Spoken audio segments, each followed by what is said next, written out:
सबसे बड़ा और सबसे लंबा छलांग हम ही मारेंगे।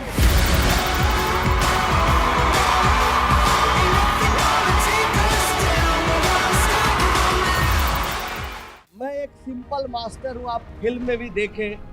हमारा कोई ऐसे मोटिवेशनल स्पीकर के तौर पर बोलने का अनुभव नहीं है। मैंने बिंद्रा जी को बताया था कि भाई मैं तो ऐसा कुछ बोलता नहीं हूँ, आप जोश में ला देते हैं, सबके खून को गर्म कर देते हैं, आपके बोलने से धमनियों में खून तेज दौड़ने लगता है। मैं तो सीधा साधा देहाती मास्टर हूँ, मैं क्या बताऊंगा, हमसे तो ज्यादा तेज लोग हैं यहाँ पर। लेकिन बिंद्रा जी कहे बहुत अच्छी बात कि आप जो भी लाइफ में फील किया, जो भी आपको लगा कि सच है, वो आप 15-20 मिनट में हमारे साथियों से बातचीत करिए। तो दोस्तों, बहुत सारी कहानियां हैं, 510 कहानियां हैं, उसमें से एक ही कहानी सुनाना चाहेंगे। सब कहानियां एक पर एक है। शशि नारायण की, भाई बेचारा छोटा सा सुसाइड कर लेता है, घर में गरीबी, कुछ नहीं, बहुत मुश्किल से जीता है, लेकिन शशि हिम्मत नहीं हारता। नहीं, गरीबी है तो लड़ेगा गरीबी से। समस्याएं तो जीवन में आती ही है, कुछ अच्छा करिएगा तो चैलेंजेस आएगा ही। आप बिना चैलेंज के कभी कुछ भी किसी को नहीं मिला है। आप सोचिएगा कि हाँ, बिंद्रा जी आपको समझा दिए कि 2 पॉपकॉर्न, एक छोटा एक बड़ा, आप भी दुकान पर सजा दीजिएगा और कहिएगा कि भाई खरीद लो और बड़ा आदमी बनेंगे। नहीं, आ जाएगा गुंडा। नया नया चैलेंज आएगा, जो सीख के जाइएगा उससे अलग चैलेंज आएगा। बड़ा सोच छोटा करने का मौका ही नहीं देगा। तो जीवन चुनौतियों से भरा हुआ है, इस बात का आप हमेशा ख्याल रखिएगा। आपका दुकान है बगल में, आप बड़ा छोटा पॉपकॉर्न सजाए हुए हैं, अच्छे से काम कर रहे हैं, मेहनत से काम कर रहे हैं, मकान मालिक को लगा कि भाई तो कमा रहा है, ए भाई कल आप दुकान खाली करें। कुछ भी समस्या आ सकती है, जीवन में चुनौतियों के लिए हमेशा तैयार रहनी चाहिए। ये बात भी देखिए, हम अपनी एक्सपीरियंस को बोल रहे, कोई पॉइंट वाइज नहीं बोल रहे, कहानी के जरिए बता रहे, आप उसको समझते नोट करते जाइएगा। तो शशि चैलेंज किया कि ठीक है, 10th पास किया, गवर्नमेंट स्कूल से हमारे पास आया, रात दिन एक करके पढ़ाई किया। बाकी नहीं सर, आप अगर 5 घंटा पढ़ने के लिए कहिएगा तो मैं 10 घंटा पढ़ूंगा, अगर आप 10 घंटा करिएगा पढ़ने के लिए तो मैं सोऊंगा नहीं, हम मेहनत करेंगे सर, आप हमको सुपर 30 में रखिए, हम क्या आ जाए।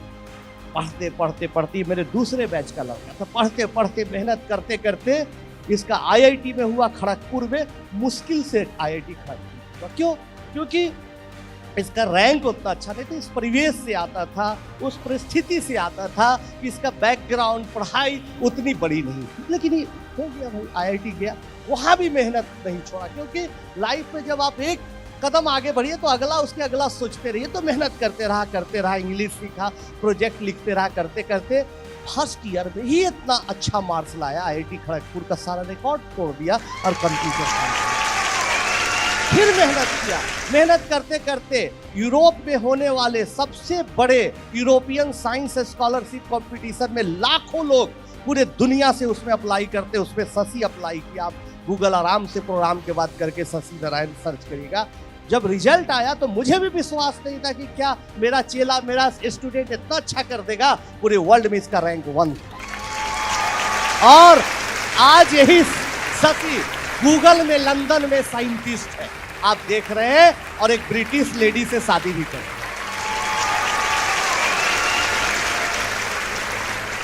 मेरा भी जन्म आप फिल्म में देखे थे, बहुत गरीब घर में हुआ।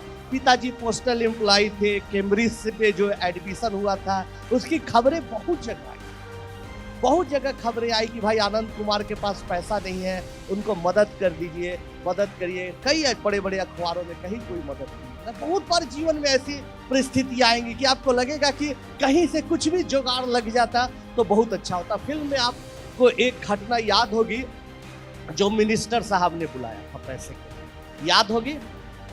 फिल्म में जितना मिनिस्टर साहब ने अच्छी एक्टिंग की थी उतना तो फिल्म में दिखाया नहीं। मिनिस्टर साहब बोले कि आ जाना, पैसे की जरूरत होगी, आ जाना।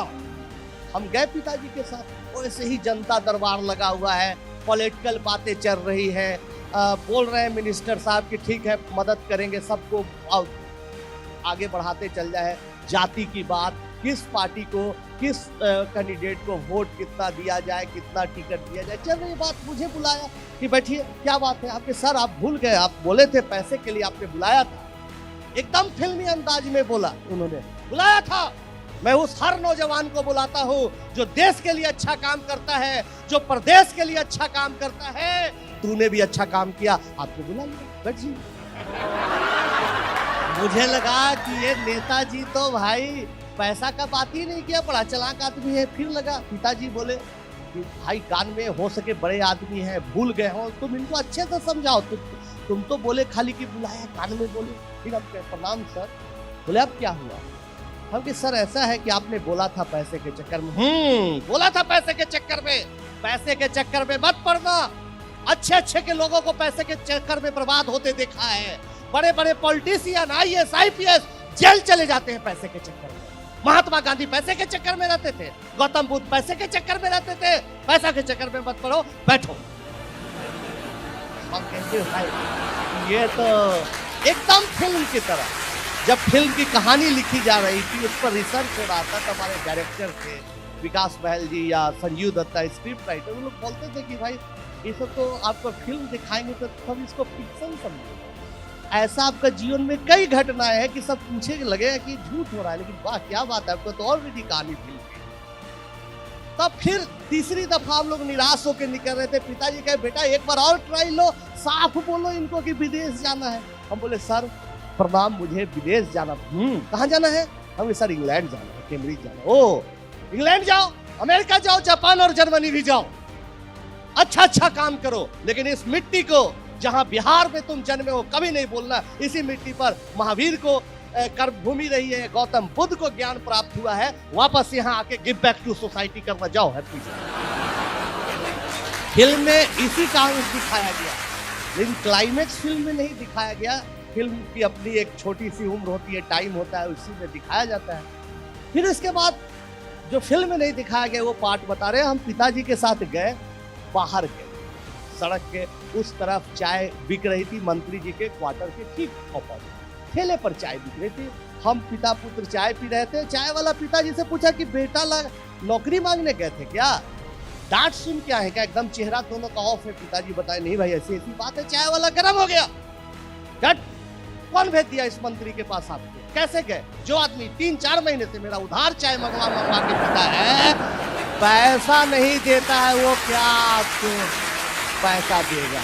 तो दोस्तों ये देश में बदलाव उसी वक्त आएगा जब आप लोग अच्छा व्यापार करेंगे। इस देश में बदलाव उसी समय आएगा जब आप लोग कोई नया इनोवेशन करेंगे। देश आपके सहारे है, राजनीतिज्ञों के सहारे नहीं है। इसको आप हमेशा नोट करिए। आप कितना अच्छा काम करते हैं ये महत्वपूर्ण है। आप कितना देश को टाइम देते हैं ये महत्वपूर्ण है।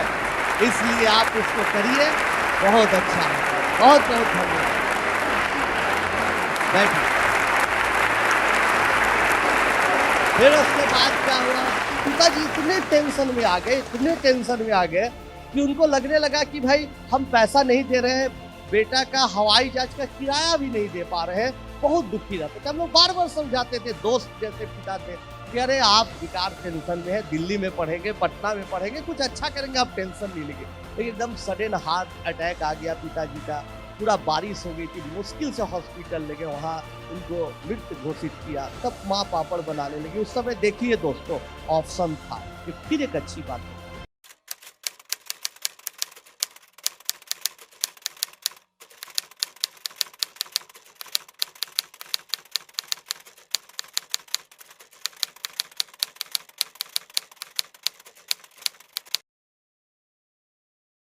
पोस्टल डिपार्टमेंट में पिताजी के जगह पर हमारी नौकरी मिल रही थी। आप लोग जानते हैं अनुकंपा के आधार पर गवर्नमेंट ऑफ इंडिया देती है नौकरी देती है। तो सब लोग कहा कि बेटा तुम पोस्ट ऑफिस में काम कर लो, कुछ लिखा पढ़ी कैरियर का काम कर लो, चिट्ठी बांटने के नहीं, कुछ लिखा पढ़ी का काम दे देंगे और टाइम निकाल के तुम पढ़ लो। लेकिन दोस्तों हम लोगों ने डिसीजन लिया। माँ ने कहा ठीक है बेटा, जो तुम करोगे कहोगे वही हम लोग करेंगे मिलके, कि कभी भी छोटी छोटी चीजों के साथ समझौता मत करो। अगर आप छोटी चीजों के साथ समझौता कर लेते तो आज पोस्टल डिपार्टमेंट में एक एम्प्लॉय रहते, डाक विभाग में चिट्ठी का लेन देन कुछ करते रहते, भाई काम करते रहते। तो ही हम बता रहे हैं कि हमने सोचा नहीं अच्छा आगे करना है, पढ़ते रहना है। तब कोचिंग सेंटर में पढ़ाने का मौका मिला, वहाँ पर पैसा आने लगा, लोग बोले लगे चलो कोटा में तुमको ले जाते, वहाँ तुमको स्टार के तौर पर लॉन्च करते। क्या फिर एक लोभ आया कि लाखों करोड़ों कमा सकते हैं, बहुत कुछ अच्छा कर सकते हैं। लेकिन दोस्तों फिर वहाँ पर हमने अपने आप को कंट्रोल किया कि नहीं, जो गरीब बच्चे जो फिल्म में देखा, जो बच्चों को दिखा, वैसे बच्चों को देख के लगा कि अभी छोटी छोटी चीजों का त्याग करिए और अपने मिशन पर लगे रहिए। हमारे जैसे लाखों करोड़ों इस देश में बच्चे हैं, नौजवान हैं जो पैसे के अभाव में नहीं पड़ रहे, उनके लिए काम करिए। तब सुपर 30 चलने लगा। मेरा भाई प्रणव है जो फिल्म में देखे थे, वो साथ देने लगा, पढ़ाई चलने लगी।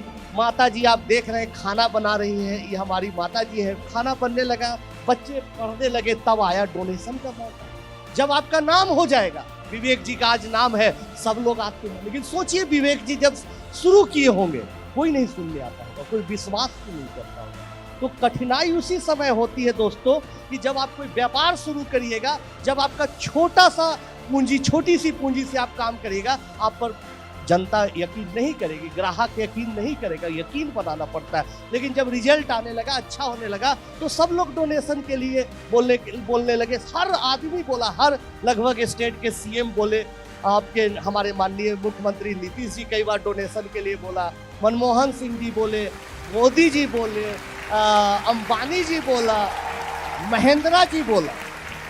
लेकिन दोस्तों फिर हमने समझौता नहीं किया। आज तक हमने 1 रुपया किसी से कोई चंदा कहीं जाके कुछ बोलते हैं, कहीं जाके कुछ पढ़ाते हैं, 2 पैसा आता है, इसी से हमारा परिवार और सुपर 30 के 30 बच्चों का भोजन भात चलता है। 1 पैसा नहीं लिया।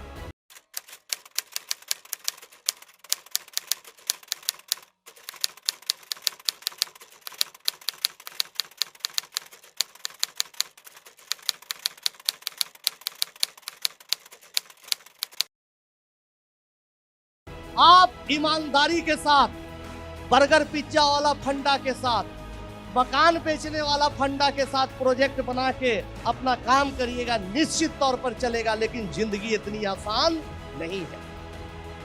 जो सबसे हिंदी पट्टी क्षेत्र में है, आपके साउथ में कम है, महाराष्ट्र में कम है, लेकिन हिंदी पट्टी क्षेत्र में है कि जलने वालों की संख्या बहुत ज्यादा है।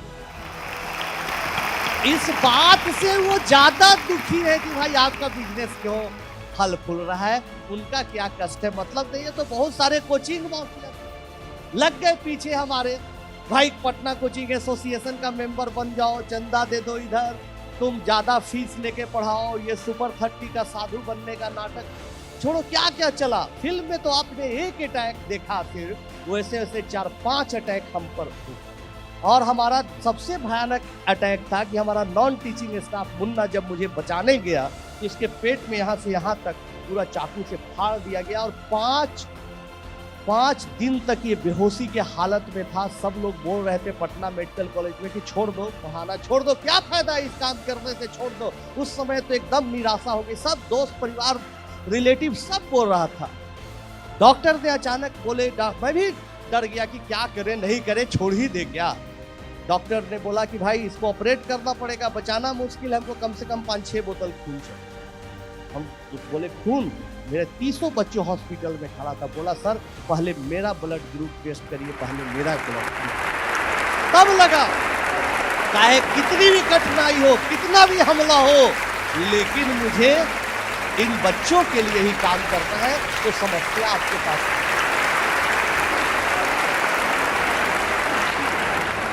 सर एक्चुअली मैं भी, मेरा वर्ल्ड की टॉप यूनिवर्सिटी में सिलेक्शन हुआ तो यूरोप नहीं जा पाया।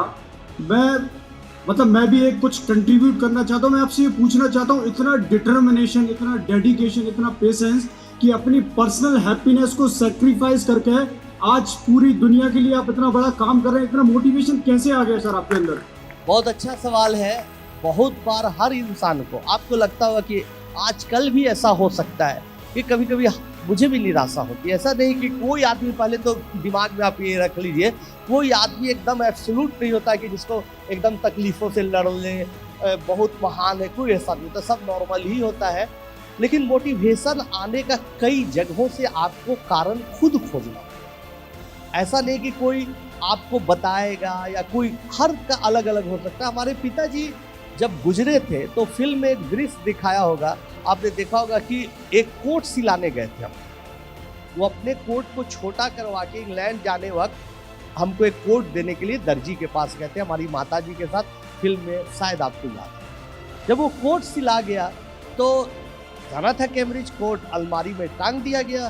पिताजी कह के अच्छा बेटा जब जाना तो इसको पहन के जाना। हमने कहा कि ठीक है भाई, पहन के जाएंगे। लेकिन पिताजी की मृत्यु हो गई, कोट आज भी टंगा हुआ है। तो जब भी निराशा होती है, जब भी कुछ लगता है कि अब टूट गए, कोई रास्ता नहीं है, तो ही पिताजी द्वारा टांगा हुआ कोट को देखे थे कि पिताजी बोले थे कि जिस दिन तुम कैम्ब्रिज जाओगे, बड़ा आदमी बनोगे, ये कोट को पहन लो। तो आज भी मेरा वो दिन नहीं आया है कि कोट मैं पहन सकूं, इसलिए कभी भी आप हमको कोट में कहीं नहीं देखते होंगे, कोई फोटो में कहीं मैं नहीं जाता हूँ। और मैंने सोचा है कि जिस दिन सच में मुझे लगेगा कि सोसाइटी के लिए कुछ अच्छा काम किया और ऊपर से देख रहे हैं हमारे पिताजी बहुत खुश है, उस दिन मैं जरूर कोट पहनूंगा। तो जब भी निराशा आती है तो सोचता हूँ कि मुझे वो कोट एक दिन जरूर पहनना है, इसलिए निराश नहीं होना है, थकना नहीं है और काम करना है।